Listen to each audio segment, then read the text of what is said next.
भाई जिस बात की कल्पना करते हैं वो उसको तैयार करने के लिए जिस सामान और हथियारों की और जिन मशीनों की जरूरत पड़ेगी वो हमारी नई पीढ़ी वाले बालक।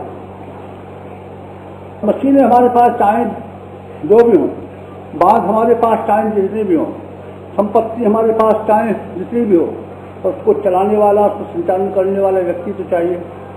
चलाने वाले व्यक्ति के बिना रेल चल नहीं सकती, चलाने वाले योग्य व्यक्ति न हो तो हवाई जहाज चल नहीं सकते। इस तरह की लड़ाई हिंदुस्तान पाकिस्तान के ऊपर हुई थी।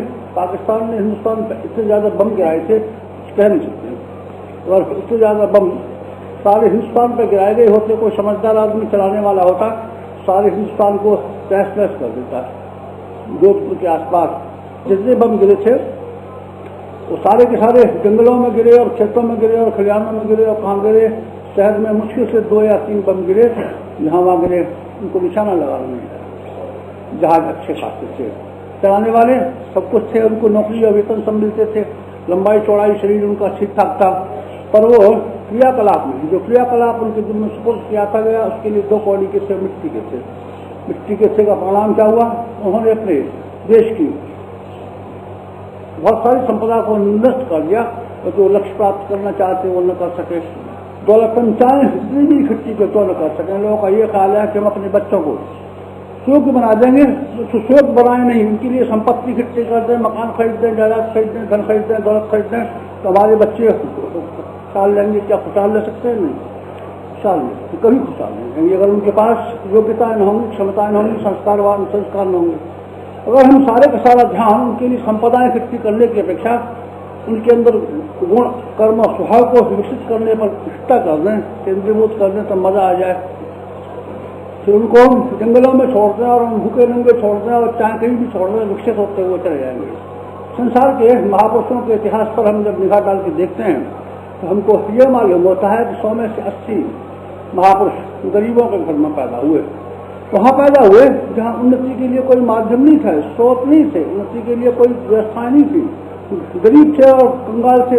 कल मैं आपको एडिशन का हवाला दे रहा था, आपको एक दिन मैंने जॉर्ज वाशिंगटन का हवाला दिया था, मैंने एक दिन अब्राहम लिंकन का हवाला दिया था, और मैंने आपको कबीर से लेकर के रैदास तक उन लोगों के हवाले दिए हैं जो बिल्कुल गरीब घरों में से पैदा हुए थे। गरीबी किसी की उन्नति में रुकावट डालने वाली नहीं है। रुकावट डालने वाली क्या है? रुकावट डालने वाली ये है कि उसके स्वभाव, उसके गुण, उसके कर्म, उसके चरित्र कमजोर पड़ते जाएंगे तो बच्चे अपने आप में स्वयं विकसित न हो सकेंगे। स्वयं की बात मैं कह रहा हूँ, स्वयं की बात कह रहा हूँ। न वो धनी बन सकेंगे, न वो सुखी रह सकेंगे, न वो गृहस्थ को अच्छा बना सकेंगे, न अपनी औलाद को पालन कर सकेंगे, न वो काम कर सकेंगे जिसको हम समाज की सेवा कहते हैं। समाज क्या है? जिसको ऊंचा उठाना चाहते हैं। देश क्या है? जिसको ऊंचा उठाना चाहते हैं। विश्व क्या है? जिसको ऊंचा उठाना चाहते हैं। मित्रों, ये व्यक्ति की कड़ी, व्यक्तियों की श्रृंखला से चैन बनी हुई है और जंजीर बनी हुई है। जंजीर क्या है? कड़ियों का एक हिस्सा है। माला क्या है? माला कुछ भी नहीं है, छोटे छोटे मनों को मिला करके एक बनाई हुई श्रृंखला है। समाज क्या है?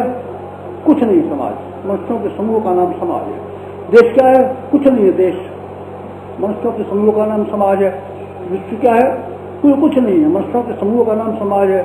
मनुष्यों की एक एक कड़ी को और एक एक श्रृंखला को बनाने के लिए और निर्माण करने के लिए कोई प्रयत्न न किए गए तो वो हमारे ख्वाब निरर्थक हो जाएंगे, जिनके मुताबिक हम समाज को अच्छा बनाने की बात कहते हैं, देश को अच्छे बनाने की बात कहते हैं और युग को अच्छा बनाने की बात कहते हैं। ये बात जितनी जल्दी दिमागों में से निकाल दी जाए उतना अच्छा है कि हम देश की संपत्ति बढ़ा करके और शिक्षा बढ़ा करके हम दुनिया में खुशहाली ला सकते हैं, और टेक्नोलॉजी बढ़ा करके दुनिया में खुशहाली ला सकते हैं। 100% गलत है, 99 भी नहीं है।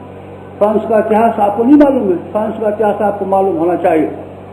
जर्मनी ने जब हमला किया था तो फ्रांस जो विलासी फ्रांस, इसने मुद्दतों से अय्याशी और मक्कारी सीखी थी, जिसमें स्वार्थ पैसा से लेकर के व्यक्तिगत संवर्धन की बात इनके दिमागों पे हावी हो गई थी, जो काम वासना से लेकर के शराबी और अय्याशी और दूसरी चीजों पर ही अपने को आपको मशगूल बनाए हुए थे। जर्मनी के समर्थ जनता ने जब उस पर हमला कर दिया तो 1 सप्ताह के भीतर फ्रांसीसी अपना देश छोड़ के भाग गए, और जाने कहाँ से भाग गए, खाली कर गए। उन्होंने 1 इंच के लिए लड़ाई नहीं लड़ी। जब रशिया में जर्मनी ने हमला किया जर्मनी ने हमला किया, सेकंड वार की बात मैं बताता हूँ, तो लेनिनग्राड के ऊपर एक एक इंच के ऊपर ऐसी जद्दोजहद हुई, एक एक इंच जमीन के लिए लाखों आदमी मारे गए और खून की नदियां बह गई और जर्मनों के दांत कटते हुए उनको ये मालूम पड़ा रशिया को जीत करना सुगम नहीं है। जबकि फ्रांस में उनकी ये हिम्मत बन गई थी कि एक सप्ताह के अंदर एक भी फ्रांसीसी लड़ने के लिए नहीं आया, सब नागरिकों से लेकर के सेना तक पड़ोस के देशों में भाग पड़ी हुई। ये क्या है? ये है मतलब टिकाऊपन, ये है मजबूती, ये है टैंक, ये है तोपे, ये है बंदूक, ये है गोला बारूद, ये है शिक्षा और ये है विद्या और ये सारी की सारी विशेषताएं जिसको मनुष्य के स्वभाव कहते हैं और कर्म कहते हैं। दूसरे लोग अपना काम करते हैं, उनको करने देना चाहिए, हम उसमें क्यों हस्तक्षेप करेंगे? दूसरे लोग मेडिकल कॉलेज खोलते हैं, हम क्यों उसमें हस्तक्षेप करेंगे? दूसरे आदमी दूसरे शिक्षण संस्थान खड़े करते हैं, इंजीनियरिंग कॉलेज खड़ा करते हैं, हम क्यों उसमें शिकायत करेंगे? दूसरे आदमी एमए के कॉलेज खोलते हैं, उनको शिकायत क्या है? उससे में कोई शिकायत नहीं, उनको अपना काम करने देना चाहिए। पर एक कार्य जिसकी आवश्यकता उनकी समझ में नहीं आई है, वो कार्य हमको ही पूरा करना पड़ेगा और आपको ही पूरा करना पड़ेगा। तो कौन सा कार्य है? वो कार्य है व्यक्ति के गुण और व्यक्ति के कर्म और व्यक्ति के स्वभाव का संवर्धन। और वो कहाँ से शुरू हो सकता है मित्रों? वो छोटेपन से शुरू होता है। बड़ी उम्र में शुरू करने की हम कोशिश तो करते हैं, लेकिन बहुत ज्यादा उसमें कोई परिवर्तन नहीं हो सकता। बच्चे का स्वभाव छोटेपन से बन जाता है और बच्चे की जो विशेषताएं संवेदनशीलता और ग्रहण करने की क्षमता है और स्वभाव को बनाने की क्षमता है, वो संसार के मनोवैज्ञानिक मददों से कहते हुए चले आए हैं कि बालकपन वो अवस्था है जिसमें संवेदनशीलता रहती है और आदमी ग्रहण कर लेता है, पीछे तो पक्का हो जाता है। पकने के बाद तो उसमें से हेरफेर तो हो तो सकता है, पर बहुत थोड़ा हेरफेर होता है, बहुत ज्यादा हेरफेर नहीं होता। इसलिए क्या करना पड़ेगा हमको अपने देश के बच्चों पर ध्यान देना पड़ेगा, इसलिए कि हमारा राष्ट्र और हमारा विश्व और हमारी धर्म और हमारी संस्कृति अपने आप में पल्लवित होने चले और फलने फूलने चले। इसके लिए हमको बहुत मेहनत करने की जरूरत है और हमको बहुत परिश्रम करने की जरूरत है। कल मैंने आपसे ये कहा था कि जहाँ कहीं भी हम लोगों को वानप्रस्थों को जाना पड़ेगा, वहाँ हमको एक नया क्षेत्र जरूर तलाश करना चाहिए, भली से वहाँ से निमंत्रण दिया गया न हो। लोगों को जहाँ कहीं से भी आपको निमंत्रण दिया जाएगा और जहाँ कहीं भी आपको बुलाया जाएगा वो प्राय धार्मिक क्षेत्र होगा। धर्म के क्षेत्र में दो बहम इस हिंदुस्तान में बहुत गहराई तक घुस के चले गए हैं। एक बहम ये कि हमको मरने के बाद में स्वर्ग मिलेगा और हमको मुक्ति मिलेगी, ये बहम बहुत गहराई तक घुसा हुआ पड़ा है, इसलिए हमारा धर्म जिंदा है।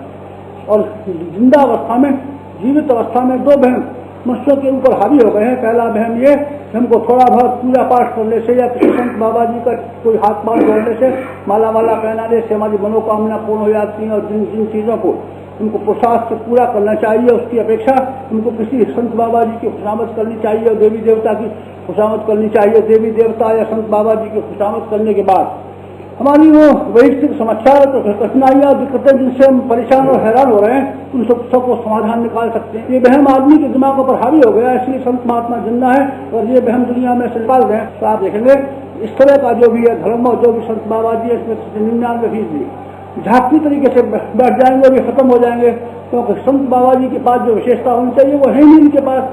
संतों को जो काम करना चाहिए वो कर ही नहीं रहे हैं। संतों की जो फिलॉसफी और दर्शन होना चाहिए वो है ही नहीं इनके पास।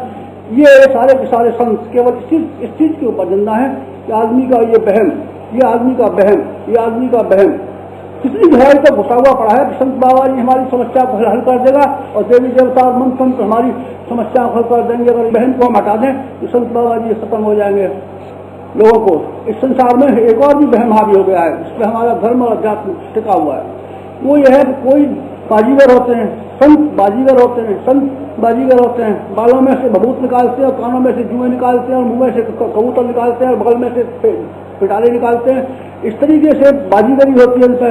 बच्चे जैसे बाजीगर का स्कूल में से भाग खड़े होते हैं, अरे जब मम्मी बाजीगर आ गया, लेकिन बाजीगर का तमाशा देखने जा रहे हैं। बाजीगर का तमाशा देखने के लिए छोटे छोटे बालक जिस तरीके से भाग के खड़े हो जाते हैं और बाजीगर का तमाशा देखने जाते हैं, इसी तरीके से हमारे पेट की बेद ऊपर बेहूदी जनता ये बात तलाश करती है कि कौन सा बाबा जी और कौन सा संत ऐसा है जो ज्यादा तमाशा दिखा सकता है, ज्यादा जादू कर सकता है, ज्यादा चंबे की बात दिखा सकता है। पेड़ पर बैठ करके जो आदमी रहा करेगा और पेड़ पर से टट्टी करा करेगा, बाजीगर और जादूगर अचंबे का आदमी, हमको उसी बाबा जी को सच्चा चमत्कार मानना चाहिए। जमीन पर पानी रखता और पेड़ पर खड़ा रहता है, पेड़ पर टट्टी करता रहता है, वही तो संत होगा। जमीन पर चलेगा वो संत कैसे हो सकता है? बड़ी बाह्य जनता है, बड़ी बेवकूफ जनता है, ये बड़ी बेहूदी जनता है कि जिसका इस तरह का ख्याल है, इस तरह का ख्याल है कि जो आदमी तमाशा दिखाता हो और जादू दिखाता हो और एक अनोखा काम करता हो और हाथ में रख के रोटी खाता हो, वो आदमी तो संत है, और जो आदमी खाली में रोटी रखी खा ले वो तो असंत है। इस तरीके से बाह्यात और बेवकूफ लोग इस समाज में भरे हुए पड़े हैं। इनकी कसौटियां यही हैं, ये कसौटियां हैं। इसलिए मित्रों, आपको निमंत्रण इसी क्षेत्र में से दिया जाएगा और वहीं आपको बुलाया जाएगा और वही लोग आपको संत बाबा जी की जैसे जाने क्या क्या उम्मीदें क्या क्या ख्वाब देख करके बुलाएंगे। ठीक है, हमारे धर्म के मंच हम जानते हैं इसी कमजोरी पर टिके हुए हैं, इसलिए इस कमजोरी पर भी हम हावी होते हैं क्योंकि हमको बदलना है, धर्म का मंच बदलना है, अध्यात्म का स्वरूप बदलना है और आस्तिकता का स्वरूप बदलना है। इसलिए जाना धर्म को पड़ेगा, वही सुधारेंगे तो वही कुएं में घिस करके ही तो कुएं में धर्म को निकालेंगे। और हम क्या कर सकते हैं? धर्म को हम छोड़ नहीं सकते, अध्यात्म को हम छोड़ नहीं सकते, क्योंकि इंसान को ऊंचा उठाने की क्षमता इसी क्षेत्र में और किसी क्षेत्र में है ही नहीं। तो हम क्या कर सकते हैं? गड्ढे में विकृतियां पैदा हो गई तो शास्त्रों में किसको करेंगे, किसको करें, हम कहाँ जाए आकर? इसलिए सुना हमको ही पड़ेगा, जाना हमको ही पड़ेगा। आपको जाना भले से धर्म मंच जो आजकल गंदा है तो क्या, पोहड़ है तो क्या, बेवकूफ से भरा हुआ है तो क्या, और भ्रष्ट है तो क्या, जैसा भी कुछ है आखिर जाना हमको ही पड़ेगा। और सफाई हमको इसी की करनी पड़ेगी और काम हमको इसी को लेना पड़ेगा। खदान में हीरे तो इसी में है, कोयला है तो क्या, हम क्या करेंगे? हम जाएंगे जरूर, लेकिन आपको एक क्षेत्र स्वयं तलाश करना पड़ेगा जहाँ शायद आपको निमंत्रण न मिले और जहाँ आपकी जरूरत नहीं समझी जाए। वो क्षेत्र कौन सा है? वो क्षेत्र बालकों का है। बालकों वाले क्षेत्र, स्कूलों वाले क्षेत्र के लिए आपको स्वयं कोशिश करनी चाहिए और आपको ये कोशिश करनी चाहिए कि आपको बच्चों में जाने का, उसके अभिभावकों के पास जाने का और उनके अध्यापकों के पास जाने का मौका मिल जाए। इसलिए आप किसी तरीके से उस्तादी के साथ, होशियारी के साथ ये कोशिश करना कि हमारा एक भाषण किसी स्कूल में भी हो जाए, एक भाषण अध्यापकों के सामने भी हो जाए, एक भाषण बच्चों के अभिभावकों के सामने भी हो जाए। आप ऐसी कोशिश करना, अगर इस काम में सफलता मिलेगी तो मैं समझूंगा जहाँ कहीं भी आप प्रत्यावर्तन शिविर चलाने को क्या नाम है अपना ये 15 दिवसीय शिविर चलाने के लिए गए थे, आपने ठीक काम कर लिया और मुनासिब काम कर लिया और आपको सफलता मिल गई। और आप, क्योंकि वो विचारशीलों का क्षेत्र है, वो जाहिलों का नहीं है क्षेत्र। जाहिल तो खाली कीर्तन के नाम पे इकट्ठे हो सकते हैं। आप तमाम रात सोना और तमाम रात हल्ला मचाना, मत सोना मत सोने देना, जब आप उसमें जाहिल आ जाते हैं। तमाम दिन हल्ला मचाएंगे, तमाम दिन हल्ला मचाएंगे, तमाम दिन हल्ला मचाएंगे, न मोहल्ले वालों को सोनेंगे न सोने देंगे। हरे राम हरे राम हरे राम हरे राम। इस तरह का सॉन्ग बनाने वाले ये पागलों की तो कहीं कहीं नहीं, आपको चांदा मिल जाएंगे। लेकिन समझदार लोगों के क्षेत्रों में आप प्रवेश करके दिखाएंगे तो मैं समझूंगा कि आप लोगों ने कहीं गढ़ पकड़ ली और कहीं आप अच्छी और मुनासिब जगह में जा पहुंचे। बच्चों का शिक्षण करने के लिए मैंने कल आपको कहा था कि आप अभिभावकों का कर्तव्य क्या है ये उनको समझाना, और आप अध्यापकों के कर्तव्य क्या है ये आपको समझाना। बच्चों के निर्माण करने की 80% जिम्मेदारी उसके माँ बाप के ऊपर है। माँ बाप में अगर कमीज नहीं है और माँ बाप में अगर विशेषता नहीं है और माँ बाप बच्चों के लिए गुण कर्म स्वभाव की बात को नहीं समझते तो बच्चे जरूर खराब हो जाएंगे, आप यकीन रखिए। इसलिए क्या करना पड़ेगा? उन बच्चों का शिक्षण करने की अपेक्षा असल में उनके अभिभावकों का शिक्षण करें। अभिभावकों का शिक्षण करेंगे, बच्चों की समझदारी कम होती है, लेकिन बच्चा कुछ तो समझता ही है, बिल्कुल तो ना समझ नहीं होता। 10 साल के बाद 12 साल के बाद थोड़ी बहुत अकल जरूर आ जाती है। थोड़ी बहुत अकल को हमको समझाने के लिए लंबे चौड़े व्याख्यानों की जरूरत नहीं है, कथाओं के माध्यम से, कहानियों के माध्यम से बच्चों को सिखाया जा सकता है। बच्चों को सिखाने के लिए जैसे मैं आपको लेक्चर दे रहा हूँ ऐसा आपका लेक्चर काम नहीं करेगा।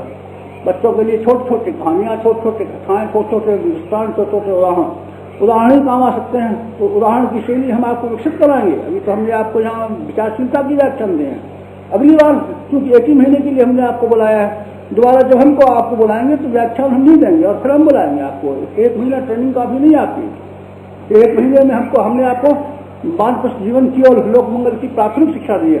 प्राथमिक शिक्षा दी है। हम अभी देखेंगे कि आपकी सीढ़ी है कि नहीं और आप वास्तव में कुछ कर भी सकते हैं कि नहीं। अभी हमने लेखन शिविर लगाया है, 15-15 दिन के लिए लगाया है। 15-15 दिन के शिविर 15 दिन में लेखक किसको बना देंगे? हम किसी को नहीं बना सकते। 15 दिन के लिए हमने नर्स देखने के लिए बुलाया है, किसी में जिंदगी है कि नहीं, जान है कि नहीं। जिंदगी न हो जान में हो, कूड़ा कबाड़ा बेकार इकट्ठा कर ले, हमारे भी प्राण खा जाएंगे, हमारे भी अकल खा जाएंगे, हमारा भी समय खा जाएंगे, बेकार हमको तंग करेंगे और अपना बहुत खराब करेंगे।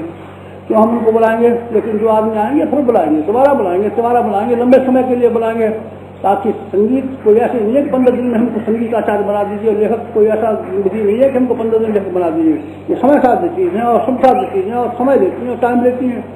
इसलिए क्या करेंगे, उसका शिक्षण करेंगे। और आप में से भी हम ये देखेंगे ये देखेंगे कि आप लोग ऐसे ही तो नहीं है कि वो जल्दी बल्दी आए हैं कुंडली जगा दीजिए गुरु जी और एक महीने भर को मानप्रस्थ होकर के आगे वेद पढ़ा दीजिए और सब पढ़ा दीजिए और ये आशीर्वाद दे दीजिए, व्याख्यान करना सिखा दीजिए। सारी विद्याएं 64 कलाएं और वो 100 विद्याएं हमको एक महीने भर में सिखा दीजिए गुरु जी। अरे एक महीना तो हो भी गया, कुछ भी नहीं आया, अरे चलो चलो बेकार है। इस तरह के जल्दबाजों को तो अपने आप ही चले जाएंगे, हम क्या लगाएंगे, वो अपने आप ही आप नहीं आएंगे। दोबारा ऐसी स्वांग देख करके और खेल खिलौने देख करके उसका आया उमंग आया, पानी के बबूलों के तरीके से आए और पानी के बबूलों के तरीके से उठे और भाग गए और जल्दी से आए और जल्दी से भाग गए। इनको हम क्या कर सकते हैं? जल्दबाज आदमी है, जल्दबाज आदमी का कुछ कभी ठिकाना नहीं, कुछ कर थोड़ा ही है। तो ऐसे ही उत्साह आता है जोश आता है तो नया ने क्या करने खड़े जाते हैं, जोश ठंडा हुआ तो हवा गुब्बारे की तरह खत्म हो जाते हैं। आप लोगों में से जो टिकाऊ आदमी होंगे, लोग शिक्षण करने के लिए भारतीय जनता को किस तरीके से, किस माध्यम से, वास्तव में ये प्रवचन तो आपके लिए है,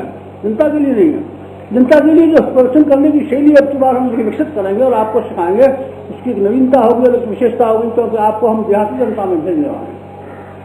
हम आपको बिना पढ़ी जनता में भेजने वाले हैं। बिना पढ़ी जनता और देहाती जनता को एक ही माध्यम है हमारे पास कि हम कथाओं के माध्यम से और कहानियों के माध्यम से और दृष्टांतों के माध्यम से, उदाहरणों के माध्यम से कोई चीज समझाएं। व्याख्यान जैसे कि आपको हम देते हैं, आपके लिए भी फॉलो करना हमारे आपकी संभव है कि नहीं हम नहीं समझ पा रहे हैं अभी तक। आप हम जो बात कह रहे हैं तो आपको हमने कई बार देखा है, ऐसे ऐसे आप मलती और मुंह फाड़ देते, बड़ा मुंह फाड़ देते जैसे मगर फाड़ता है। बस बैठे रहते हैं, गुरु जी से खुजाते रहते हैं और देखकर आवाज ऐसा मुंह फाड़ देती देखने खाने क्या करेंगे, ऐसा गुस्सा आता है, चाटा डालते हैं। ये भी नहीं बनता कि भाई ये ऐसा बता दो निशानी, मुंह फाड़ना हो तो मुंह के आगे कम से कम ये तो कर लो, उंगली लगा लो, रुमाल कर लो, मुंह फाड़ना मगर की तरीके से ये भी कोई तरीका है क्या? ये कोई तरीका नहीं, बहुत बढ़िया। इस तरीके से हमको ये मालूम पड़ता है कि आपको जिनको जमाई आती है, इसका मतलब ये है कि आदमी ये फॉलो नहीं कर पा रहा है और समझ नहीं पा रहा है क्या कह रहे हैं और क्यों कह रहे हैं, और उसको ऐसा मालूम पड़ रहा है कि बस ऊब आ रही है। व्याख्यानों में आदमी अक्सर देखे रहते चुटकियाँ लेते रहते हैं। इसका मतलब क्या है? एक ही मतलब है कि कोई प्रश्न नहीं आ रहा है, मजा नहीं आ रहा है और ये कह रहा है ये क्या मुसीबत में हमको फंसा दिया, चले जल्दी से उठे भागे यार। इस तरीके से क्या करना पड़ेगा हमको? ये जो व्याख्यान है वो मुश्किल है, कठिन है। आप उसको फॉलो कर पा रहे हैं कि नहीं कर पा रहे हैं, हम नहीं समझ पा रहे हैं अभी। लेकिन आगे आपको जिस जनता में हम भेजने वाले हैं वो जनता के लिए कथानकों के माध्यम से, दृष्टांतों के माध्यम से, उदाहरणों के माध्यम से हम समझाएंगे। क्योंकि हमारे ऋषि भी प्राचीन काल में इस जरूरत को समझते थे, जरूर समझते थे। वेद में सब मिला करके 20,000 मंत्र है चारों वेदों में।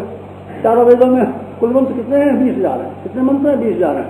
लेकिन उन 20,000 मंत्रों की व्याख्या करने के लिए और समझाने के लिए ऋषियों को जरूरत ये मालूम पड़ी कि ये बड़ी मुश्किल चीज है और सिद्धांत को समझना बड़ा मुश्किल होता है। इसलिए क्या करना पड़ेगा? उदाहरणों के माध्यम से, दृष्टांतों के माध्यम से समझाएं।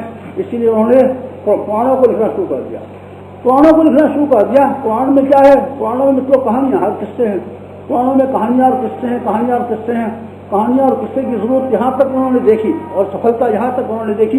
एक बड़ा वाला पुराण बनाया महाभारत, जिसका नाम है महाभारत किस्से और कहानियों की किताब। उसमें क्या है? 1,00,000 श्लोक हैं। 1,00,000 क्या किसे कहते हैं? चारों वेदों को मिला करके 5 से गुणा करने उसमें बड़ा एक किताब है। क्या नाम है? महाभारत। फिर महाभारत से भी नहीं काम चला, फिर स्कंद पुराण बनाया गया और 18 पुराण बनाए गए। 18 पुराणों को अगर हम वेदों की तुलना करना शुरू कर लें तो मैं समझता हूँ वेदों से 100 गुना उनको होना चाहिए, जो इनको 18 पुराण कहते हैं। 18 25 90, 5 गुना महाभारत है। 18 गुणे हो गए तो कितना गुना हो गया? 90 गुना हो गया। और फिर पुराण से भी काम नहीं चला, 18 उपपुराण बनाए। पुराण भी काफी नहीं पड़े, कम पड़ गए, इसलिए 18 और वो 18 36 बन गए। 18 उपपुराण बनाए गए। क्यों बनाए गए? 4 वेदों में सब कुछ था, 4 वेदों में सब कुछ था, लेकिन उदाहरणों के माध्यम से, उदाहरणों के बिना, दृष्टांतों के बिना, कथानकों के बिना, सारी की सारी शैली को समझाए बिना लोगों को, सामान्य जनता को जो बुद्धिजीवी नहीं है, समझदार नहीं है, जो विवेकशील नहीं है, उनको हम व्याख्यानों से नहीं समझा पाएंगे। उनको हमको उदाहरणों से, दृष्टांतों से, कथानकों से, कहानियों से समझाना पड़ेगा। आपको महिलाओं का शिक्षण करना पड़ेगा कहानियों के माध्यम से। आपको पुरुषों का शिक्षण करना पड़ेगा कहानियों के माध्यम से। और आपको बच्चों का शिक्षण करना पड़ेगा कहानियों के माध्यम से।